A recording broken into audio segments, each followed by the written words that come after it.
Beyond the newsroom, where untold story is revealed. Baganda bange bannyinaze ekyamazima amatuufu jo ekiri mu balokole nze nno naawe wano nno njagala tugende mu maaso n'okubeera nga twekkaanya ate tugoberere bulungi. Kino nno buli omu akimanyi bulungi nti maama w'omusumba Daudi David Kiganda yava mu bulamu bw'ensi n'era n'agenda mu maaso n'okubeera ng'awummuzibwa. Kaakati nno bambi omusumba Sserwadda Joseph oba Dr. Apostle Sserwadda owa Victory Church mu Ndeeba ayina obubaka bw'aweereza munywanyi we ayinza okuba nga mutabani we mu kukkiriza era nga kigambibwa imbu ono nno ye yayatuza n'Ekiganda obulokozi era nga Kiganda nsigo ya musumba ono. Kaakati njagala nkuwe vidiyo eno ogende mu maaso n'okubeera nga ogiraba munywanyi olabe wamma kiki kyagenze mu maaso n'okwogera. Wulira enteekateeka gavumenti gy'ebadde eteekateeka okubeera ng'esaanyaawo obulokole era ekibajje mu mbeera. Nzikiriza nsooke nkuwe vidiyo eno wabula gimpeereka like vidiyo bw'ogiwa like oba ogiwadde muliro munywanyi ogugitambuza otuuka ku buli sekinomu atannaba subscribinga nkusaba sooka osubscribinge ate era tweyongereyo. Kankuwe vidiyo eno wano tutandike bwe tuti. Ekisemberayo ddala kwe kusaba nti abasumba bangi abali wano buno bubaka sinza butabubawa. Census era yafulumye n'egamba abalokole bakwata kyakusatu mu Uganda. Abakatuliki be basinga bali milioni 16, abaprotestanti milioni 13, abalokole abapentekosto bali milioni 6 n'obugwamu, then n'abasiraamu ne baba baako na milioni 6 n'obugwamu. N'ekyenjo okubasaba nti namba eyo nnene okuba ab'okusatu mu Uganda si kitono. Kyenjo okubasaba ng'omukulembeze kwe kutereeza obukulembeze bwammwe obwawamu, kuba ennaku ezo gavumenti bahati ono akimanyi baali baleese teeka era Dr. Kiganda obimanyi ne Dr. Sserwadda n'abalala mubimanyi, mukulu Ssenyonga n'abalala. Muntu okuyimirira katuuti wano okuba omusumba ayina kuba naki na diguli. Tugamba ekyo kyavudde luddawa ne kireetawo okusika omugwa kw'amaanyi. Saagala kubireeta wano nga tufiiriddwa maama, naye mbasaba muddeyo mu kisenge atuma omukulu tamagamaga mutuule muleme kulinda gavumenti yo baleetera tteeka lireeta bisaanyizo. Ani ateekeddwa okuba aposo, ani ateekeddwa okuba bishopu, ani ateekeddwa okuba omusumba. Ebyo by'abannaddiini bannyiniyo abagyetegerera be balina bitandikirwako. Paalamenti yo neetongoza bitongoze, naye we munaabirinda bive mu paalamenti.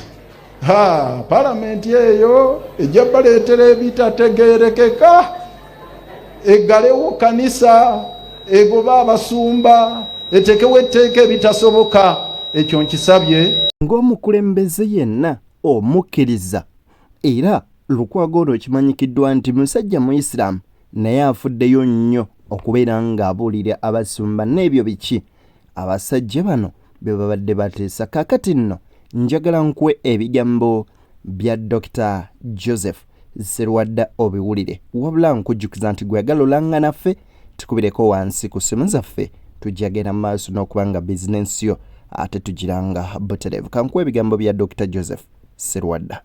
Nzisaamu omukazi ono ekitiibwa nga single mother okulabirira abaana be ate n'aka Ebuvanjuba ne bugwanjuba ewaka wasigalawo ewasinga.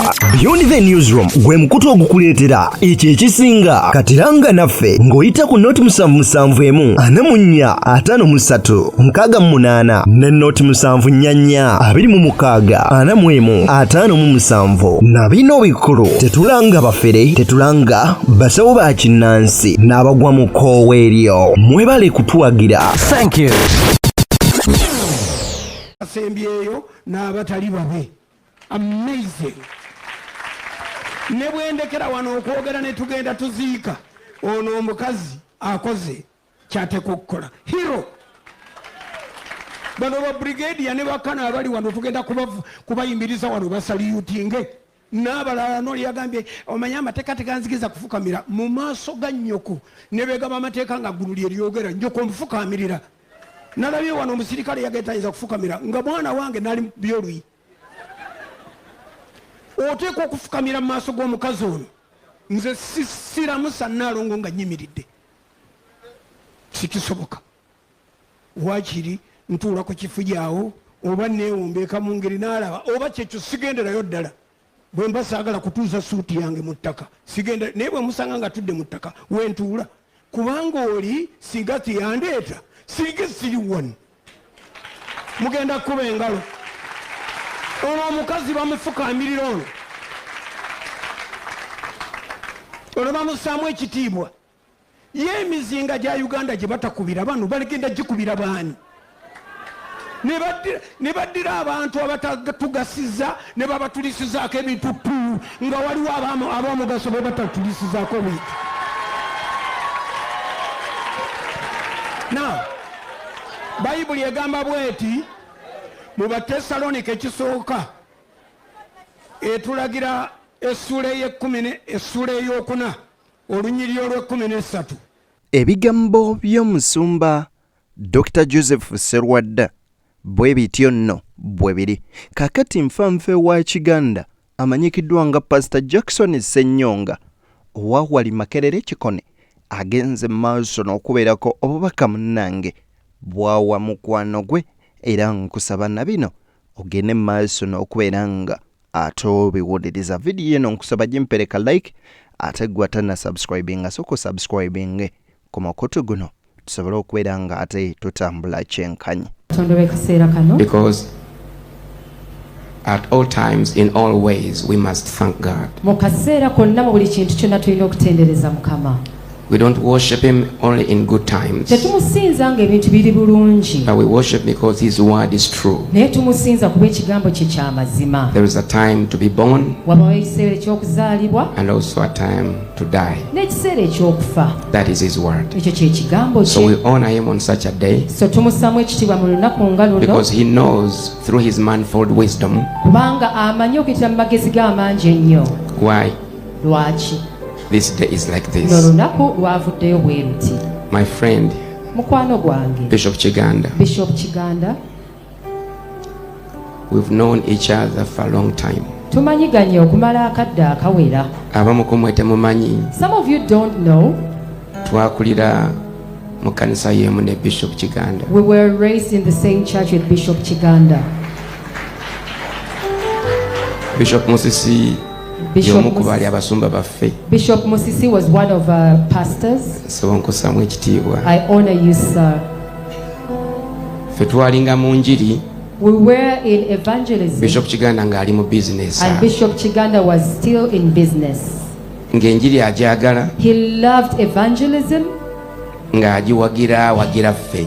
Ebigambo bya Pastor Ssenyonga Jackson byebyo nno munywanyi wabula ateeka nkuwe bino ebya Dr. Joseph Serwadda.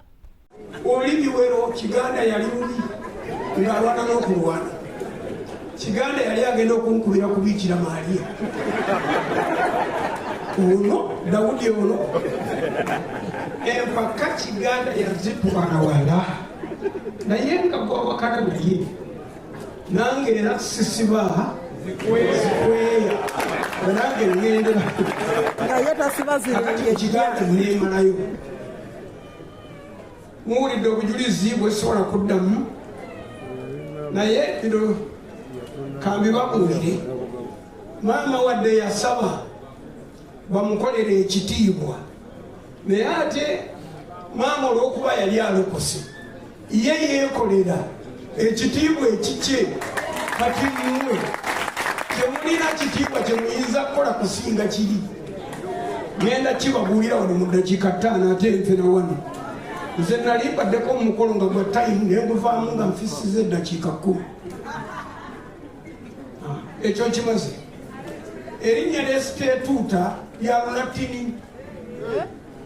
Lesitetuuta ono yatandikira mu Bukatoliki teririnya nalimu lisibuka mu lulatiri nga teririna makulu teririyo lirema ggwe okutegeera oba okuzuula naye buli linnya lyonna eritumibwa mu kereziya lirina amakulu era lirina n'ensonga erinnya restituta mwabasoma olungereza omujja ekigambo restitution ekitegeeza okununula n'okuzaawo ekintu ekiba kyabula oba nga kyayononeka nga kyafuma oba nga kyagooka oba nga kyayonooneka restituta kitegeeza ono yatuddizaawo byonna bye twafuna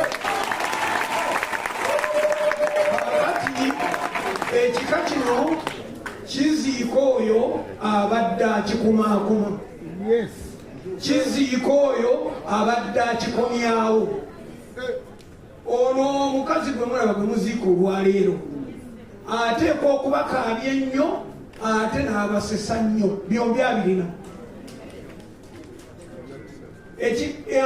buli linnya lyonna lyobira nga lyatumiwamu kati ekigambo joseph eryange erinnya nze joseph litegeeza oyo taggwayo bwagenda akomawo eriwagenda afuna agaggawala yeyongera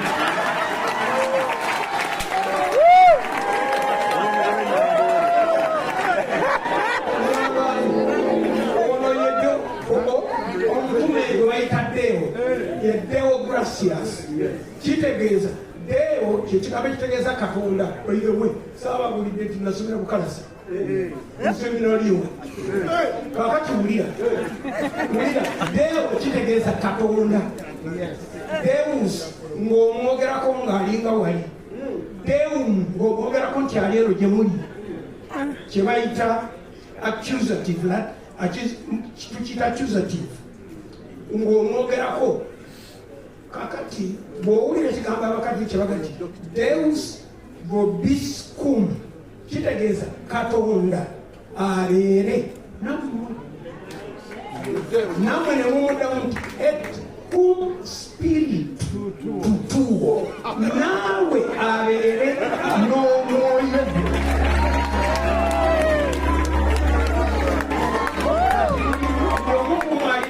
ebyolulatini ojja kujja mu ofiisi yange oleeta sente zaalyo nekutumba amakulu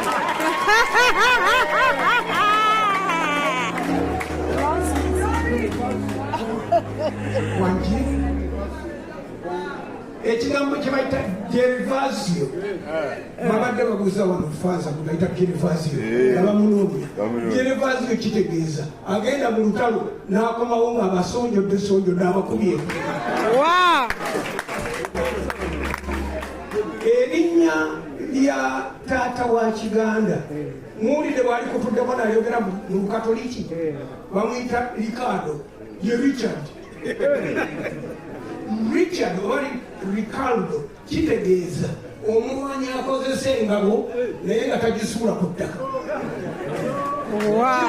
obayita yowanna oba yokaana kitegeeza katonda alina ekisa ekitanafuwa ekitagwesebwa buli linnya lyamakulu mumuziika omuntu akomyawo byonna ebibadde bikoze bitya. Tuli ku Beyond the Newsroom ebigambo bya Dr. Joseph Sserwadda bwe bityo nno bwe biri eri bonna ababadde bansaba emboozi eno nga muŋŋamba nga togikoze nga totubuulidde newankubadde amannya gammwe mugahaidinga nga muze mu inbox yange kansuubire nti ate oba oliawo bwe nagamba nti nja baweereza bambi temwakitwala for granted mukola omulimu gw'amaanyi to reach out in my inbox ate ne muŋŋamba ne bino bituwe nabyo tubyetaaga oba oliawo n'abalala bangi gye bali eyo abeetaaga emboozi eziringa zino nzeddeni nkusaba video gimpereka like osharingireko ne muno ate amawulire mangi go tukyagaleeta 225 twokya nate ate tubasuubiza bawo ekyo ekisinga munzikirize mbaagaliza ebyo bye munjagaliza tusinkana ate mu mboozi eziddako.